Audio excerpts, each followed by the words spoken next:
Good morning, sir. Good morning. If you are watching, kindly subscribe, on notifications, like and share with others. Alex Otti will be the last Labour Party governor in Abia State. He will never see a return ticket to Abia. Who made this statement? Benjamin Kalu, the Deputy Speaker, House of Representatives. Is very sure that Alex Otti will never come back as a governor. He will only spend one term in office. If you are watching again, kindly subscribe, on notifications, like and share with others. What do you have to say about this statement coming from the Deputy Speaker House of Rep to Governor Alex Otti? I believe that nobody can threaten Abia people. Abia people are resilient people. That's the capital, the Japanese, Japanese capital, Tokyo. That's the Beijing of Africa. That's the New York of this world, in Africa. That's the Paris, the center where everything begins and ends in terms of the Igbo man's ingenuity. So we cannot leave it on the hands of miscreants or political psychopaths trying to please demons who has brought calamity on the people of Abia. Abia has been struggling over leadership for some time now. You can see the plan. Now they want to use this particular person now to bring down the rising understanding that is growing in terms of development, courtesy of the present governor, Dr. Alex Otti. Well, you can see the struggle to bring Igbo down is both structural and material at the end of the day, because the structure of the House of Representatives is being used to attack the Igbo interest. Politically, we are seeing it from another development. That is the same thing that is happening. So if you look at that statement credited to Benjamin Ekano, I begin to understand that what led Nigeria to where it is today, where Igbos are not enjoying a fair share politically, even though they are the major ethnic, they own Nigeria. If you come to think of it, Igbos actually own Nigeria, because Igbos define the independence of this country today. The Abba Women Riot led to the issue of independence, even though as a result of those kind of agitation at that time, the British government hated the Igbo people to date.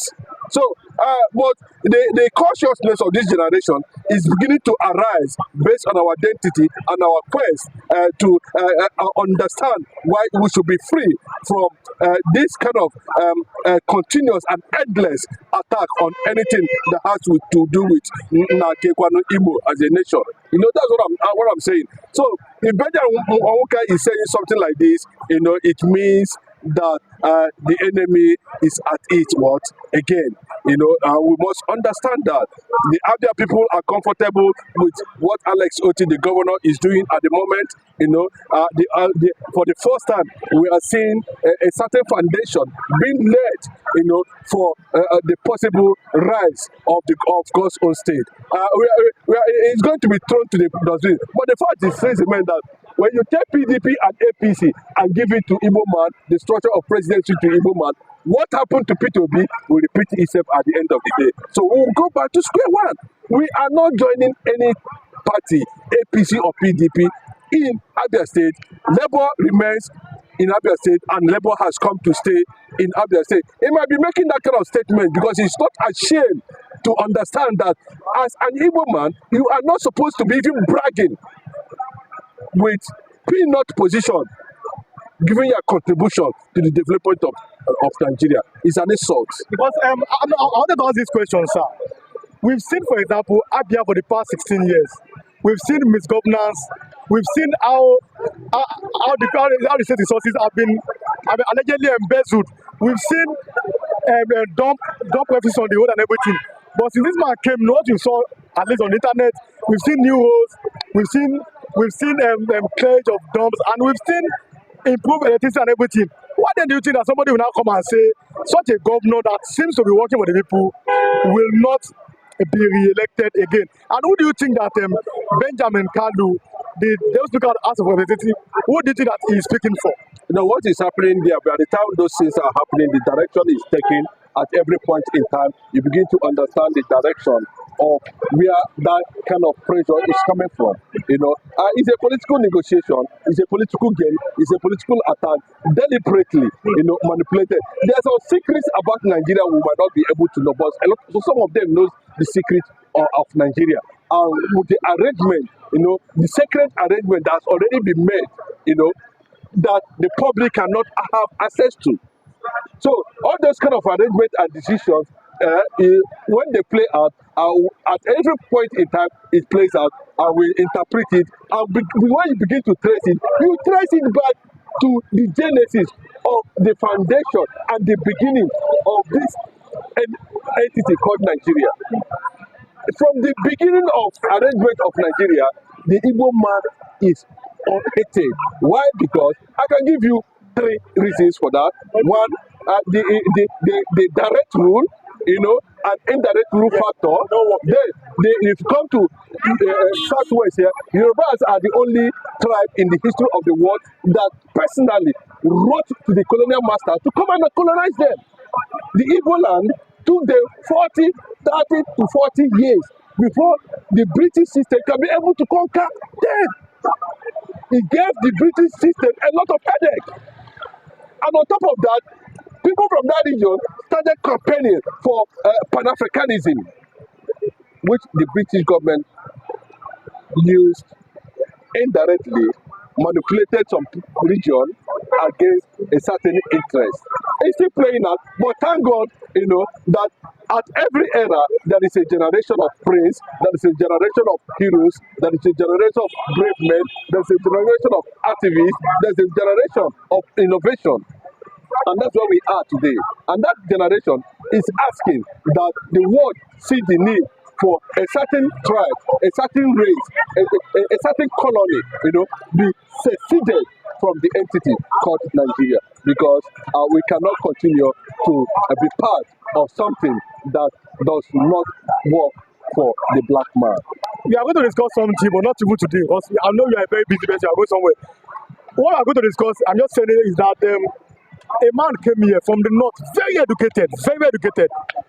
He said, if not for the oil of Niger Delta, Nigeria will not be one. That's number one. He said that number two, assuming the oil of Niger Delta belongs to the north, that means the oil that Niger Delta has, assuming it was in the north, today Nigeria can never be one because they will never allow anybody to partake of the share of the oil. But that's not the topic. That's the talking about the other day. But now this is it. I'm letting you go because you have many ways to go.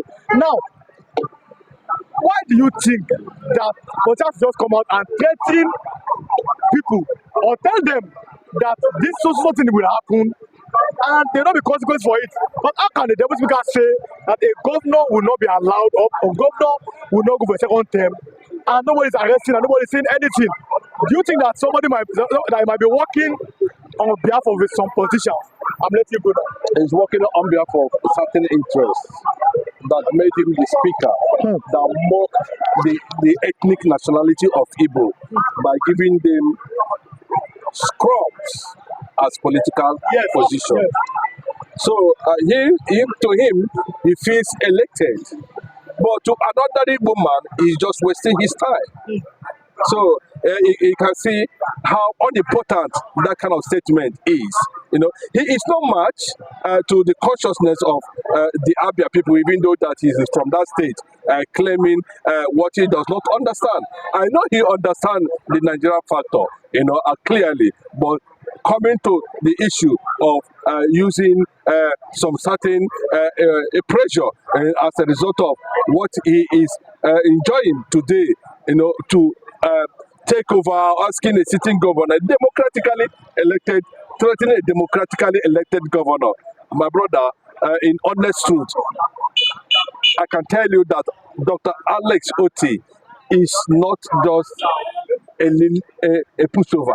He is not a little lily-livered person. No, he's not. He is conscious and he knows what to do. He is focused and he knows what to achieve.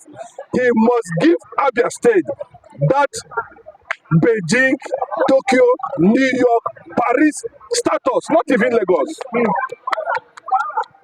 That is what we are expecting from him. Since the creation of that state, we have not been lucky to have leadership as a governor who can transform, who can change, who can engineer, who can innovate. No, we have not. A little life is coming to Abia State currently now, courtesy of Alex Otti. And until he achieves that, Benjamin Kalu, pack well. That's my statement on that. Just pack well. Well, okay. Yes, let him pack well. Thanks so much, sir. Thanks for coming.